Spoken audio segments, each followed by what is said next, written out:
ছোট বড় বিভিন্ন যানবাহনে এখন চলছে গাঁজা পাচার। বিশেষ করে সিপাহীজলা জেলা এক প্রকার নেশার স্বর্গ রাজ্য হয়ে দাঁড়িয়েছে।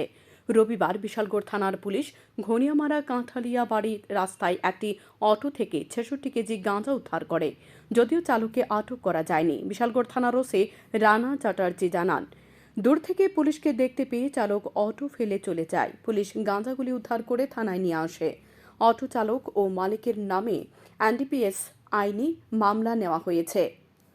গাঁজাগুলি বাংলাদেশ পাচারের উদ্দেশ্যে নিয়ে যাওয়া হচ্ছিল বলে মনে করা হচ্ছে। তিনি দাবি করেন, বিশালগড় থানার পুলিশ নেশা বিরোধী অভিযান আগামী দিনেও অব্যাহত রাখবে। সকালবেলা 11:30টার সময় আমাদের থানার police officer sub inspector Kapil Pal এবং এএসআই মধু চক্রবর্তী তারা রুটিন ভেহিকেল চেকিংয়ে ছিল। তো গনিয়ামারা জায়গাতে এখানে গনিয়ামারা আর কাঁঠালিয়া বাড়ি যে জায়গাটা রাস্তাটা এইখানে ক্রসিংয়ে আমাদের পুলিশ পার্টি যখন চেকিং করছিল তখন একটা অটো পুলিশ পার্টিকে দেখে ওই অটোর চালক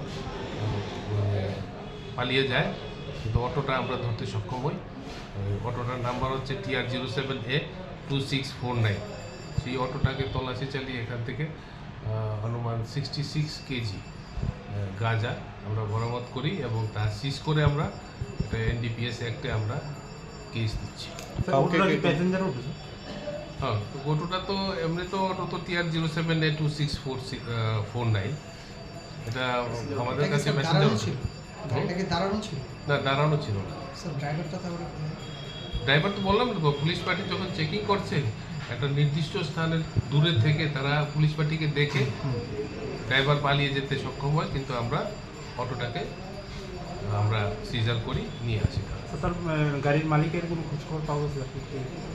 রেকর্ড অনুযায়ী তো গাড়ির মালিকের নাম রাজু দাস এরকম এসেছে, তবে আমরা চালক, গাড়ির মালিক এবং যারা যারা এটার সঙ্গে যুক্ত আছে তারা প্রত্যেকের বিরুদ্ধে আমরা এনডিপিএস অ্যাক্টে আমরা এটি কেস দিচ্ছি। Bureau report, news daily Bharat.